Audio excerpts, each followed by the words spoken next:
오늘 우리에게 주시는 생명의 말씀은 여호수아 9장 1절에서 10절 말씀입니다. 할렐루야. 옆에 분과 인사하시겠습니다. 주님의 이름으로 사랑하며 축복합니다. 다시 한번요. 이 시간 은혜 받읍시다.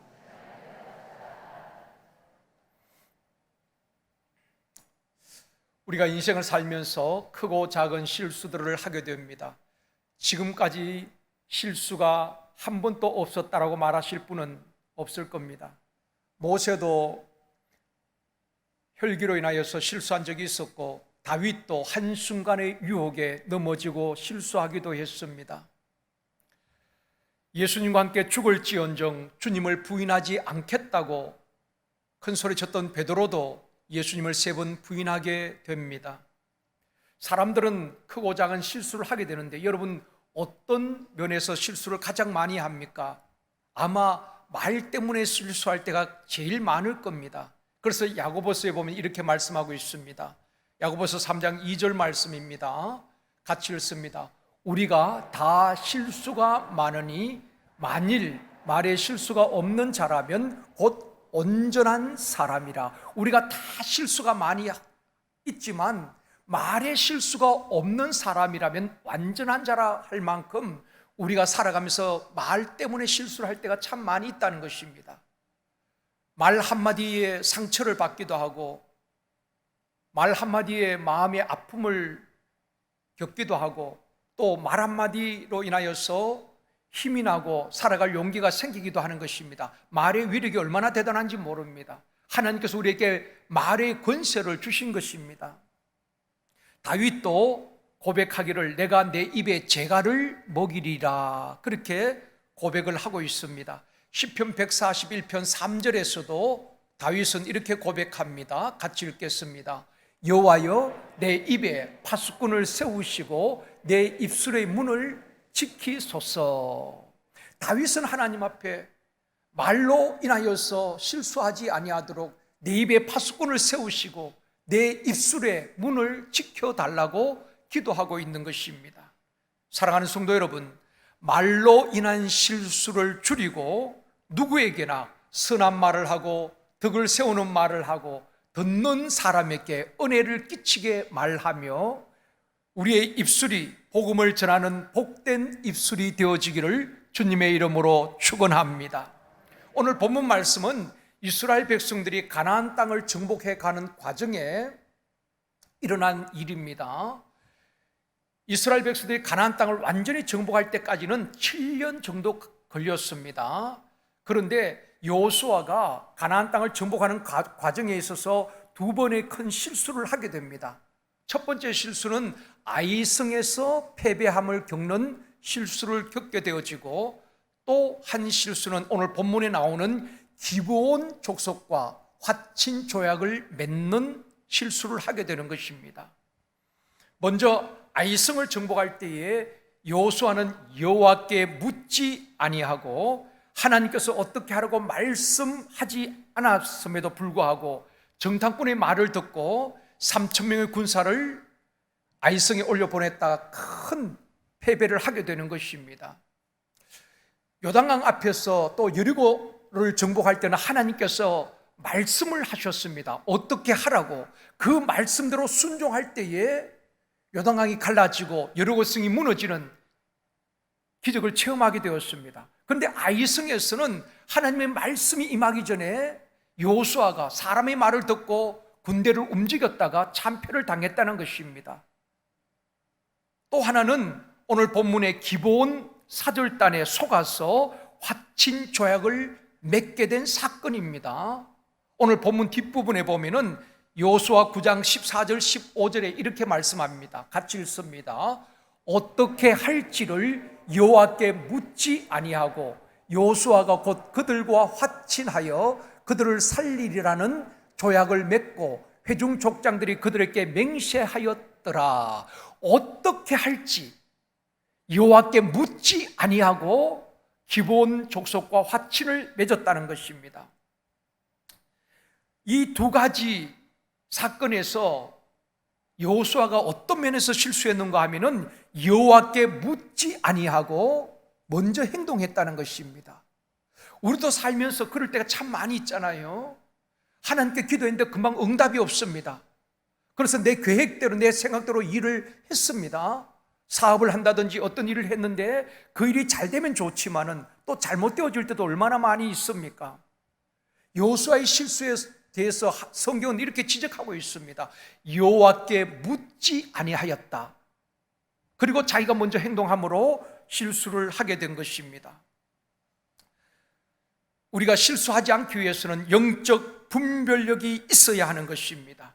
분별력이 없기 때문에 마귀에게 속기도 하고 사람에게 속기도 하는 것입니다. 오늘은 영적 분별력을 주옵소서라는 제목으로 말씀을 드리려고 합니다. 이 마지막 시대에 저와 여러분에게 필요한 것은 하늘의 지혜인 것입니다. 영적 분별력인 것입니다. 우리가 이 시간 말씀을 듣는 가운데 하나님께서 하늘의 지혜를 주시고 영적 분별력을 주시기를 원합니다. 첫 번째로, 왜 가나안 족속을 진멸하라고 하셨는가? 이스라엘 백성들이 광야 40년 생활을 마치고 모압 땅에 이르렀습니다.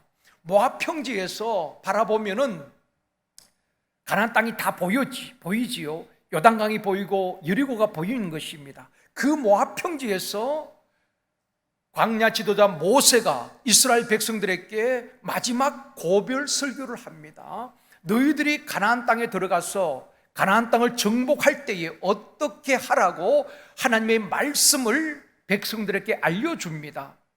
신명기 20장 17절 말씀입니다. 같이 읽겠습니다.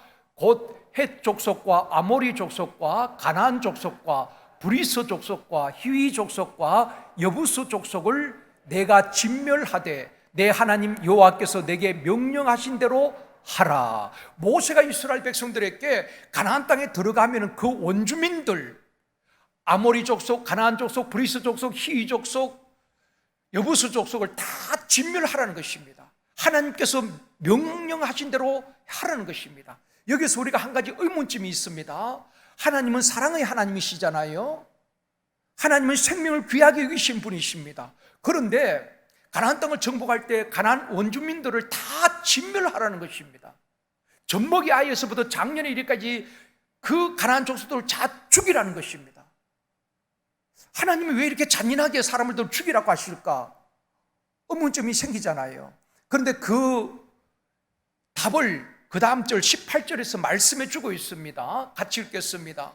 이는 그들이 그 신들에게 행하는 모든 가증한 일을 너희에게 가르쳐 본받게 하여 너희가 너희의 하나님 여호와께 범죄하게 할까 함이니라. 이 이유 때문에 가나안 족속들을 진멸하라는 것입니다. 가나안 족속들은 많은 신들을 섬겼습니다.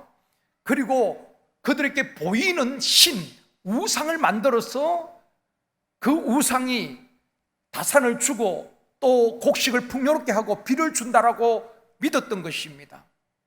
뿐만 아니라 이 가나안 족속들은 성적으로 문란했습니다. 폭력이 난무하고 도덕적으로 타락한 족속이었습니다. 하나님께서 여러 번 기회를 주었지만은 그들은 전혀 회개할 기미가 없었습니다. 그래서 가나안 땅에 들어가면은 그 가나안 족속들을 다 진멸하라고 말씀하시는 것입니다. 만약에 가나안 족속을 다 그대로 살려둔 채 이스라엘 백성들 하여금 그 땅에 거주하게 했다면 어떤 일이 벌어지겠습니까? 이스라엘 백성들이 그 가나안 족속들이 섬기는 신을 섬기게 되어지고 하나님을 떠나고 여호와 앞에 범죄할 것이 뻔한 사실인 것입니다. 그래서 하나님께서는 모세를 통하여서 가나안 족속과는 일체 화친을 맺지 말고 그들을 다 진멸하라고 말씀하고 있습니다. 민수기 33장 52절 53절에도 말씀합니다. 같이 읽겠습니다. 그 땅의 원주민을 너희 앞에서 다 몰아내고 그 새긴 석상과 부어 만든 우상을 다 깨뜨리며 산당을 다 헐고 그 땅을 점령하여 거기 거주하라. 모세를 통해서 말씀하셨죠. 그 원주민들을 다 몰아내라는 것입니다. 그리고 그들이 새긴 석상, 부어 만든 우상들을 다 깨뜨리고 산당을 헐고 그 땅을 점령하고 그곳에서 하나님을 제대로 섬기라는 것입니다. 만약에 그 가나안 족속들을 쫓아내지 아니하고 진멸하지 않으면 어떤 일이 일어날 것에 대해서도 말씀을 주셨어요. 55절입니다. 같이 읽겠습니다.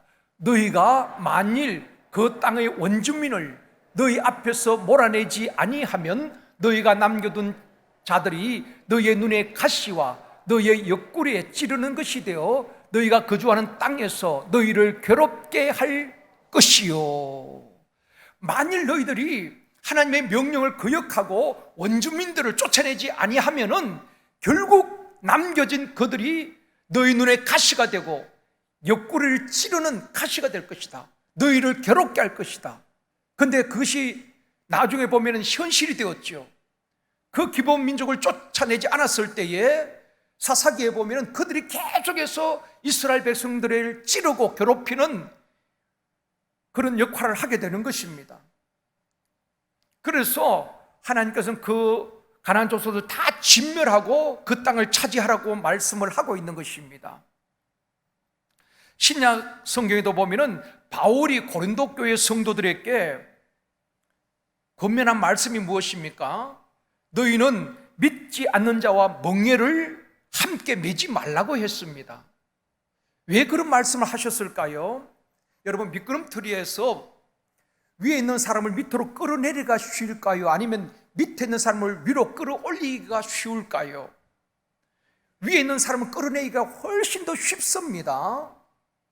이와 같이 믿지 않는 사람에게 복음을 전하고 그들을 예수 믿게 하는 것보다도 믿는 사람이 믿지 않는 사람의 영향을 받고 그들에게 끌려가기가 훨씬 더 쉽다는 것입니다.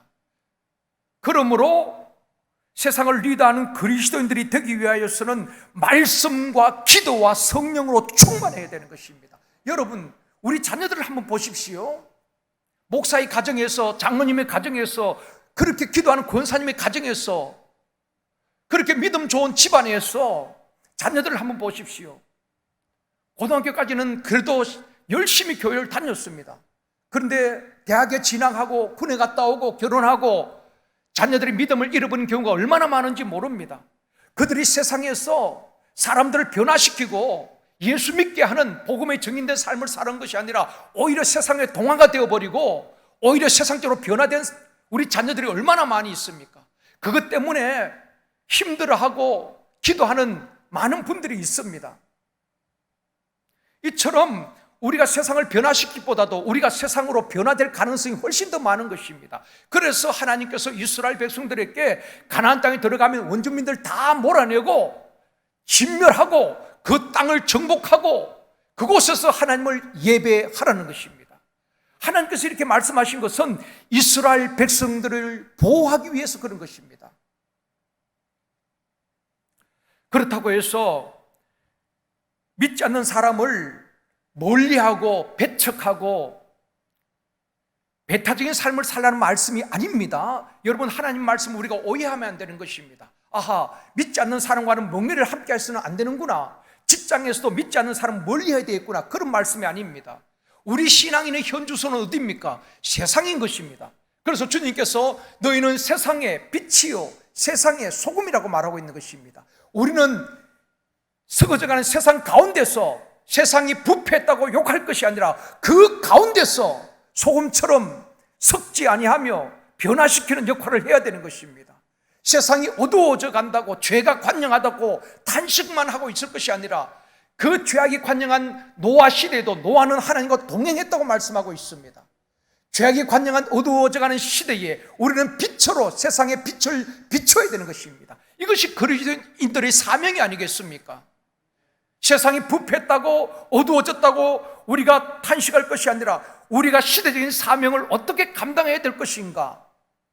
직장에서 우리가 어떻게 그리스도인으로서 살고 그들을 변화시킬 것인가? 그러기 위해서는 우리가 말씀과 성령으로 충만해야 한다는 것입니다. 그렇지 않으면 우리가 세상으로 동화되기가 훨씬 더 쉽다는 것입니다. 사랑하는 성도 여러분, 이 마지막 때에 날마다 깨어서 기도하고 말씀으로 무장하고 성령으로 충만한 저와 여러분이 되어지기를 주님의 이름으로 축원합니다. 그리하여서 세상 풍속을 쫓아 사는 것이 아니라 세상을 변화시키고 세상을 리드해 나가는 저와 또한 우리 자녀들이 되어지길 주님의 이름으로 축원합니다. 오늘 본문 1절 말씀입니다. 같이 읽겠습니다. 이 일 후에 요단 서쪽 산지와 평지와 레바논 앞 대해 연안에 있는 헷 사람과 아모리 사람과 가나안 사람과 브리스 사람과 히위 사람과 여부스 사람의 모든 왕들이 이 일을 듣고 이 일 후에라고 말씀하고 있습니다. 어떤 일 후에입니까? 바로 그 앞장에서 보면은 아이성을 정복한 후에 모든 가나안 왕들이 그 이야기를 듣게 된 것입니다. 저 이스라엘 여호수아가 이끄는 이스라엘 백성들이 그들이 섬기는 여호와 하나님, 야훼 하나님이 요단강을 갈라서 건너게 하시고 난공불락의 여리고를 무너뜨리고 아이를 정복하고 지금 이 가나안 땅을 정복해서 밀려오고 있다는 것입니다. 그럴 때에 이 가나안 족속들은 위기감을 느끼게 되는 것입니다. 그래서 그들이 어떻게 합니까? 가나안 모든 족속들이 동맹하여서 이스라엘에 맞서 싸우고자 하는 것입니다. 2절 말씀입니다. 같이 읽습니다. 모여서 일심으로 여호수아와 이스라엘에 맞서서 싸우려 하더라. 그 위기감을 느낀 가나안 족속들이 우리가 각 부족마다 이스라엘 상대에서는 도저히 승산이 없다. 그러니까 우리 모든 족속들이 연합하고 동맹해서 이스라엘에 맞서 싸우자. 전에는 자기들끼리 싸웠잖아요. 그런데 이제는 그들이 동맹해서 이스라엘 민족과 싸우자는 것입니다. 우리가 예수를 믿고 구원을 받고 하나님의 자녀가 되었으면 모든 일이 잘 되고 형통하면 얼마나 좋겠습니까? 그런 분도 있지만은 어떤 분들을 보면은 예수를 그렇게 잘 믿는데도 늘 고난을 당하는 분들이 있습니다. 이해할 수 없는 고난을 당하는 분들이 있어요. 욥처럼 말입니다. 물질적 고난을 당하기도 하고 자녀들로 인해서 고난을 당하기도 하고 경제적인 문제로 고난을 당하는 분들도 있습니다. 그럴 때 참 목사의 마음이 아파요. 하나님, 저렇게 예수를 잘 믿고 저렇게 열심히 기도 생활하는데 하나님 좀 복 주시면 좋겠는데 그렇게 고난을 당하는 분들이 있습니다. 그런데 참 감사한 것은 그런 고난 가운데서도 하나님 앞에 믿음을 지켜내는 성도들을 보면 얼마나 감사한지 몰라요. 하나님은 그런 고난을 통해서 우리를 연단하시고 훈련시키시고 다듬어 가시는 것입니다. 여호수아 이스라엘 백성들을 보십시오. 광야 40년 동안 얼마나 많은 어려움을 겪었습니까? 하나님의 은혜가 아니면 단 하루도 살 수 없을 만큼 그들은 광야 40년 생활을 마쳤습니다. 이제는 불행 끝 행복 시작이 되어야 되지 않겠습니까? 그런데 가나안 땅은 비어있는 땅이 아닙니다. 또 가나안 땅을 정복하라는 것입니다. 광야 40년 그렇게 고생했는데 요단강을 건너야 하고 요단강을 건너니까 여리고가 버티고 있습니다. 여리고성을 정복하니까 끝이 아니라 또다시 아이성이 버티고 있습니다. 아이성에서 승리하고 나니까 이번에는 가나안 7족속들이 동맹해서 싸우자고 합니다. 여러분, 이것이 우리 인생 아니겠습니까? 끝이 없다는 것입니다. 이 일이 해결되고 나면 또 다른 문제가 있는 것입니다. 지난주에 어떤 권사님 통화하는 건데 그렇게 말씀하셔요. 목사님, 자식들을 키우는데 참 끝이 없는 것 같아요. 나는 이 자식들 대학만 보내면 다 끝난 줄 아는데 끝이 없는 것 같아요. 그렇습니다. 권사님만 그런 것이 아니라 저도 그렇게 대답을 했습니다. 권사님뿐만 아니라 저도 마찬가지입니다. 자식들 대학 보내면 끝인 줄 알았는데 끝이 아니고, 결혼시키면 끝인 줄 알았는데 끝이 아니고, 또 결혼시키고 나니까 애를 낳으면 애를 봐줘야 되고, 그 아이들이 오면 반갑고 가면 더 좋고, 그것이 인생입니다. 여러분, 그래요. 죽을 때까지 끝이 없는 것 같아요. 이스라엘 백성들을 보면 그렇습니다. 끝이 없죠. 여리고 있고 아이성이 있고 또 대적들이 일어나는 것입니다. 우리 인생 여정이 이렇습니다. 시험이 있고 고난이 있고 문제가 끝이 없고 사단의 유혹이 있는 것입니다. 대적들이 일어나고 계속해서 영적 전쟁을 치러야 되는 것입니다. 휴전이 아닙니다. 끊임없이 영적 전쟁을 치러야 되는 것입니다. 때로는 물질적인 고난, 육체적인 고난, 자녀 때문에 여러 가지 대적들이 일어나기도 하는 것입니다. 그렇기 때문에 우리에게 영적 분별력이 있어야 되고 영적 파워가 있어야 되는 것입니다. 다윗도 고백합니다. 시편 3편 1절입니다. 같이 읽습니다. 여호와여, 나의 대적이 어찌 그리 많은지요, 일어나 나를 치는 자가 많으니이다. 다윗도 큰 잘못한 게 없잖아요. 끊임없이 다른 사람들이 시기하고 장인이 죽이려고 하고 그 믿었던 신하들이 배신을 하기도 하고 심지어 아들까지 반역을 하잖아요. 여호와여, 나의 대적이 어찌 그리 많은지요, 일어나 나를 치는 자가 많습니다. 그러면서 고백하잖아요. 나의 힘이 되신 여호와여, 내가 주를 사랑하나이다. 믿을 사람은 오직 주님밖에 없다는 것입니다. 그런데 분명한 것은 예수님께서 대적을 이기고 승리하셨듯이 하나님이 함께하는 사람, 예수를 쫓고 예수님이 함께하는 사람은 반드시 승리할 줄 믿습니다. 사랑하는 성도 여러분, 우리 앞에 수많은 어려움과 감당하기 힘든 일들이 있다 할지라도 결코 낙심하지 마십시오. 낙심했다가도 다시 일어납시다. 주님 손잡고 다시 일어나 최후 승리를 확신하고 최후 승리를 바라보고 험한 십자가 지고 선한 싸움 싸우고 믿음을 지키는 저와 여러분이 되어지기를 주님의 이름으로 축원합니다. 두 번째로 기브온과 맺은 화친 조약입니다.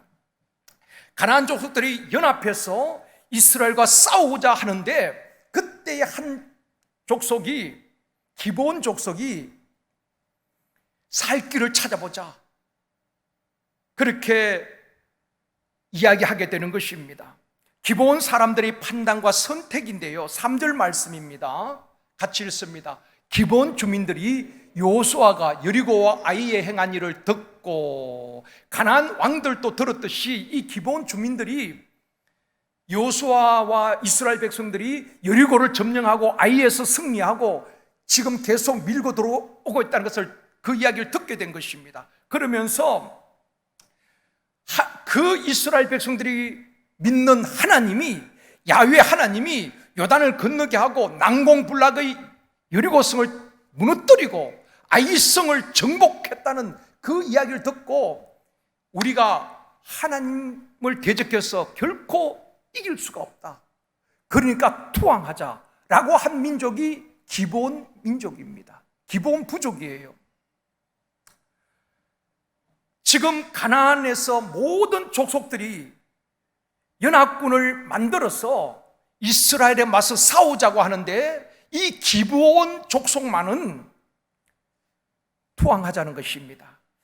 자, 한번 생각해 보십시오. 모든 가나안 족속들이 지금 동맹에서 이스라엘과 싸우자고 하는데 그 가나안 족속에 속한 이 기브온 주민들은 투항을 하려고 합니다. 그러니까 자기 동족을 배신하는 것이잖아요. 그것보다 더 문제가 되는 것은 이스라엘에 항복한다는 것은 자신들이 믿는 신을 버리고 이스라엘 백성들이 섬기는 하나님께 항복한다는 의미인 것입니다. 고대 사회에서는 자신들이 믿는 신을 버리고 다른 신을 섬긴다는 것은 드문 일이고 또 있을 수 없는 일인 것입니다. 그런데 기브온 사람들은 그 요단이 갈라졌다는 이야기를 듣고 여리고가 무너졌다는 이야기를 듣고 아이성을 정복했다는 이야기를 듣고 그 하나님을 대적해서 우리가 이길 수가 없다. 그래서 여호수아와 이스라엘 백성들이 믿는 하나님께 항복하겠다고 그들은 결정하게 되는 것입니다. 그래서 기브온 사람들이 이스라엘 민족과 화친 조약을 맺기 위하여서 사신들을, 사절단을 보내게 되는 것입니다. 오늘 본문 4절, 5절 말씀을 설명을 드리면 먼 나라에서 온 것처럼 위장을 한 것입니다. 낡고 찢어진 가죽 부대를 가지고 또 낡은 신발, 다 떨어진 옷을 입고 사절단들이, 그리고 곰팡이 난 떡들을 가지고 와서 여호수아에게 보여주는 것입니다. 6절 말씀입니다. 같이 읽습니다. 그들이 길갈 진영으로 가서 여호수아에게 이르러 그와 이스라엘 사람들에게 이르되 우리는 먼 나라에서 왔나이다. 이제 우리와 조약을 맺읍시다 하니, 우리는 먼 나라에서 왔나이다. 왜 이렇게 거짓말을 했을까요? 이것을 이해하려면은 신명기 20장을 먼저 살펴보아야 합니다. 하나님께서 모세를 통해서 이스라엘 백성들에게 가나안 땅에 들어가면은 가나안 모든 족속을 진멸하라고 했지요. 다 진멸하라고 했습니다. 이 기브온 사람은 히위 족속입니다. 가나안 원주민이에요. 당연히 진멸 대상입니다. 그런데 신명기 20장에 보면은 가나안 땅에 있는 모든 족속들은 진멸하지만은 가나안 땅 밖에 있는 먼 나라에 있는 사람들이 항복을 하면은 화친 조약을 맺어도 좋다고 하나님이 허락을 했습니다. 신명기 20장에 보면은, 그러니까 이 기브온 사람들이 그 사실을 어떻게 하는지는 모르겠어요. 그러나 그 사실을 알고 자기들이 히위 족속이라고 말하면은 진멸 대상이잖아요. 죽어야 되는 것입니다. 그래서 이들은 살 길을 찾는 거예요. 어떻게 하면 우리가 살아날 수 있을까? 그래서 그들이 선택한 것은 먼 나라에서 온 것처럼, 가나안 나라 밖에서 온 것처럼 위장을 한 것입니다. 그래서 낡고 찢어진 가죽 부대를 들고 낡은 신발과 다 떨어진 옷으로 위장을 하고, 그 떡은 곰팡이 난 떡을 가지고 와서 여호수아에게 보여주면서 우리는 저 먼 나라에서 왔습니다. 그래서 이스라엘과 화친을 원합니다. 우리가 당신들의 종이 되겠습니다. 그렇게 거짓말을 한 것이지요.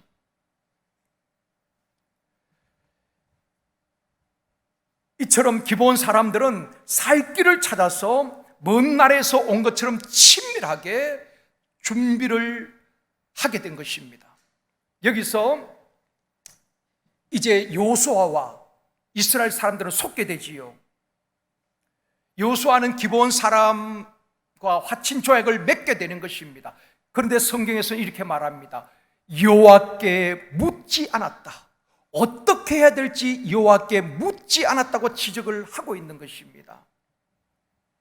왜 쉽게 화친 조약을 맺어버렸을까요? 기브온 사람들이 먼 나라에서 왔다라고 말하면서 우리가 이스라엘 당신들의 종이 되겠습니다. 항복했으니까 종이 되는 것이지요. 이스라엘도 오랫동안 종살이 해봤잖아요. 그렇기 때문에 잘 알고 있습니다. 그 노역에 시달려 본 경험이 있습니다. 그런데 기브온 사람들이 종이 되겠다는 것입니다. 이스라엘 사람들을 생각해 보면은 가나안 땅을 정복하면서 무너진 성을 재건해야 되고, 그리고 자기들이 살 집을 지어야 되고 개척을 해야 되잖아요. 그런데 이 기브온 사람들이 종이 되겠다는 것입니다. 험한 일들을 그들에게 맡길 수가 있잖아요. 그러다 보니까 별 생각 없이 그들이 종이 되겠다, 항복하겠다 하니까 화친 조약을 맺고 그들을 살려주게 되는 것입니다. 그래서 성경에 보면은 여호수아가 실수한 것은 어떻게 해야 될지 여호와께 묻지 않았다라고 말씀을 하고 있는 것입니다. 자신들의 유익을 따라서 언약을 맺었다는 것입니다. 자, 여기서 우리 한번 적용해 봅시다. 우리가 어떤 일을 선택할 때에 여러분 기준이 무엇입니까? 업종을 바꾼다든지, 직장을 선택한다든지, 이직을 한다든지, 뭐 이사를 한다든지, 여러분이 선택할 때 기준이 무엇입니까? 하나님이 우선입니까? 아니면 여러분의 생각이 먼저입니까? 어떤 선택을 앞두고 이것이 하나님의 뜻일까? 하나님이 원하시는 것인가? 이 길이 하나님 앞에 옳은 길인가? 그것을 하나님께 묻고 하나님의 응답을 기다리는 편입니까? 아니면은 이것이 내게 유익한가? 이것이 돈이 되는가? 이것이 우리 가정에 유익한가? 우리의 유익을 먼저 생각하고 결정할 때는 없습니까? 지금 여호수아와 이스라엘 백성들은 자신들의 유익을 위해서 그들이 종이 되겠다 하니까 화친조약을 맺어버린 것입니다. 결과는 나중에 보면은 이 남은 가나안 족속들이 이스라엘을 계속해서 괴롭히고 눈에 가시처럼 힘들게 하는 것입니다. 사랑하는 성도 여러분, 하나님은 우리가 물을 때 반드시 응답하시는 하나님이신 줄 믿습니다. 하나님이 살아계신다는 증거가 기도 응답 아닙니까? 어떤 일이든 크고 작은 일이든 자녀의 문제든 사업자의 문제든 하나님 앞에 하나님 어떻게 해요? 지금 사방이 다 막혔는데 어떻게 해요? 돈이 없는데 어떻게 해요? 내 몸이 병들었는데 하나님 어떻게 해요? 영육간의 어떤 문제든 하나님 앞에 아뢰는 것을 하나님이 참 기뻐하십니다. 그럴 때마다 하나님은 반드시 응답 주시고 우리에게 지혜도 주시고 돕는 자도 붙여주시고 하나님께서 반드시 좋은 길로 이끌어 가실 줄 믿습니다. 하나님의 인도하심이라는 건 그런 겁니다. 우리가 하나님 앞에 묻고 기도할 때에 하나님께서 우리에게 지혜를 주시는 것입니다. 올바른 판단력을 주시는 것입니다. 생각지 못했던 사람을 붙여주시는 것입니다. 좋은 거래처를 만나게 하시는 것입니다. 그렇게 하나님이 도와주신다 이 말입니다. 그런데 문제는 우리가 하나님을 묻지 아니하고 내가 다 결정하고 일을 진행하다 보면 그 길이 잘 될 줄 알았는데 잘못되어지는 경우도 참 많이 있다는 것입니다. 사랑하는 성도 여러분, 더딜지라도 하나님께 묻고 기도하고 하나님의 뜻을 따라 선택하고 하나님의 인도하심을 받는 저와 여러분이 되어지기를 주님의 이름으로 축원합니다. 세 번째로 영적 분별력을 주옵소서. 마태복음 16장 3절 말씀입니다. 같이 읽습니다. 아침에 하늘이 붉고 흐리면 오늘은 날이 굳겠다 하나니 너희가 날씨는 분별할 줄 알면서 시대의 표적은 분별할 수 없느냐. 우리 주님이 하신 말씀이거든요. 여러분 아침에 일어나서 하늘을 보면서 먹구름이 끼어있으면 오늘 비가 올 것 같다. 또 날씨가 화창하면 오늘 날씨가 참 좋다. 우리가 날씨는 분별하면서 시대의 표적을 분별할 수 없느냐라고 말씀하고 있는 것입니다. 코로나 팬데믹 상황에서 우리에게 영적 분별력이 있어야 하는 것입니다. 지난주 12일에서 15일 며칠 전이죠. 미국 갈보리 채플에서 남미와 아프리카와 또 아시아, 서구, 유럽 모든 나라 지도자들 1000명이 모여서 선교대회가 열렸습니다. 2022년 빌리온 서울 하비스트라는 글로벌 선교대회가 열렸습니다. 저는 관심이 있어서 좀 이렇게 세밀하게 살펴봤는데요. 전 세계에 선교에 대한 리더들, 선교에 대한 교수들, 선교사들이 모여서 앞으로 이 시대적인 상황을 논의하고 3박 4일 동안 기도했는데요. 그 선교대회에서 선교 최고 지도자들이 어떤 이야기를 했는가 하면은 주님이 다시 오실 날이 가까웠다는 것을 부인할 수 없는 시대에 우리가 살고 있다. 이 말은 주님이 약속대로 다시 오실 날이 가까워졌다는 것입니다. 시대적인 상황을 볼 때에, 시대의 표적을 볼 때에 주님이 예언하신 것처럼 전쟁과 기근과 여러 가지 전염병, 이 상황을 볼 때 주님 오실 날이 가까워왔다는 것입니다. 그러므로 우리가 정신을 차려야 된다. 그러면서 이 시대에 전 세계 교회는 서로 다툼과 분쟁하는 그런 시간적 여유가 없다는 것입니다. 교회의 본질적인 사명, 곧 복음을 전파하고 영혼을 구원하는 세계 선교를 감당하고 집중해야 한다고 외쳤습니다. 그러면서 많은 선교의 모든 리더들이 한 말이 무엇인가 하면은 그저 구제하고 그냥 가난한 나라 돕는 그런 선교가 아니라 생명을 살리는 선교를 해야 된다는 것입니다. 미전도 종족들, 아직도 복음을 듣지 못한 그들에게 복음을 전하고 영혼을 구원하는 선교를 해야 된다. 그래서 그들의 목표가 2030년까지 10억 명을 이 지구촌에 예수 믿는 사람들을 세워야 된다는 것입니다. 그런 비전을 가지고 모여서 회개하고 기도했던 것이 글로벌 선교대회였습니다. 사랑하는 성도 여러분, 이 시대에 우리에게 필요한 것은 영적 분별력인 것입니다.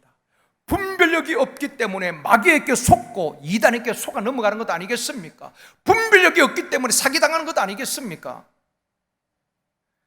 여호수아는 여호와께 묻지 아니하고 기브온 사람들이 말만 듣고 화친 조약을 맺게 되는 것입니다. 다음 주에 말씀드리겠습니다마는 3일 만에 그 기브온 사람들에게 속은 것이 다 드러나게 되는 것입니다. 거짓말한 것이 다 드러나게 되는 것입니다. 사랑하는 성도 여러분, 여러분이 지금까지 살아오면서 사람에게 속은 적은 없습니까? 믿었던 사람에게 속아서 물질의 손해를 보았다거나 믿었던 사람에게 속아서 마음에 깊은 상처를 입은 경우는 없습니까? 오늘날도 보면 보이스피싱이라든지 사기꾼들이 속이려고 하는 사람들이 얼마나 많은지 모릅니다. 저는 주변에 보면은 참 좋은 분들이 참 많아요. 교회 안에도 교회 밖에도 정말 법이 없어도 살만한 그런 좋은 분들도 많이 있지만은 또 어떤 분들을 보면은 어떻게 하면 다른 사람을 짓밟아서라도 자기의 유익을 취하려고 하는 아주 나쁜 사기꾼들도 참 많이 있다는 것입니다. 그렇기 때문에 이 시대에 저와 여러분들이 영적 분별력이 있어야 되는 것입니다.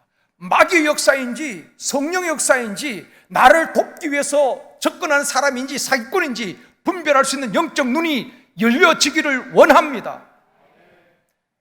여호수아는 하나님께 기도하지 않으니까 영적 분별력이 순간 흐려졌던 것 같습니다.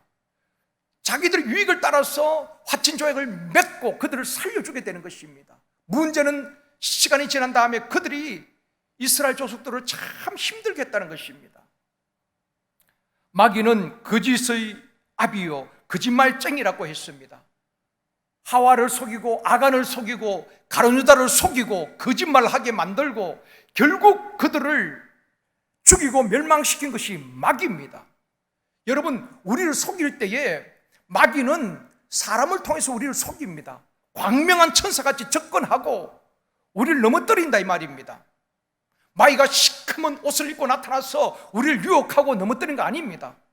가장 믿었던 사람들이 그 속에 악한 영들이 들어가면은 그 사람을 통해서 우리를 시험에 들게 하고 죄를 짓게 하고 넘어뜨린다는 것입니다. 그러기에 우리에게 영적 분별력이 필요하다는 것입니다. 로마서 12장 2절 말씀입니다. 이번 주 암송 말씀입니다. 같이 읽겠습니다. 너희는 이 세대를 본받지 말고 오직 마음을 새롭게 함으로 변화를 받아 하나님의 선하시고 기뻐하시고 온전하신 뜻이 무엇인지 분별하도록 하라. 이 세대를 본받지 말라는 것입니다. 세상 풍조를 따라 살지 말라는 것입니다. 우리의 마음이 새롭게 변화되어지고 말씀과 성령으로 충만하여지고 하나님의 선하시고 기뻐하시고 온전하신 뜻이 무엇인지를 분별하라는 것입니다. 마귀와는 타협하면 안 되는 것입니다. 마귀는 끊임없이 우리에게 타협안을 내어놓습니다. 그것 좀 그렇게 죄짓지 않고 사는 사람 누가 있어? 늘 타협합니다. 마귀는 대적해야 되는 것입니다. 물리쳐야 되는 것입니다. 그렇기 때문에 우리가 마귀에게 속고 물질을 뺏기고 믿음을 뺏기고 우리 인생이 무너지는 것입니다. 마귀를 대적할 때에 하나님께서 지혜도 주시고 이길 힘도 주실 줄 믿습니다. 말씀을 맺겠습니다. 사랑하는 성도 여러분, 한 번뿐인 인생, 마귀에게 속고 뺏기는 인생이 되지 않기를 원합니다. 마귀는 주변에 있는 사람을 통하여서, 가까이 있는 사람을 통하여서 우리의 믿음을 빼앗아가고 속이고 넘어뜨린 경우가 얼마나 많은지 모릅니다.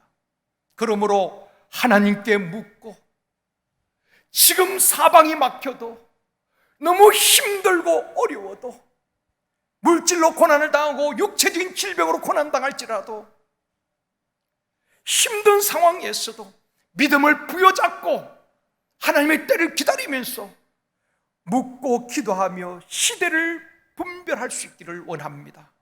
마귀의 역사인지 성령의 역사인지 사역의 현장에서도 점검해야 되는 것입니다.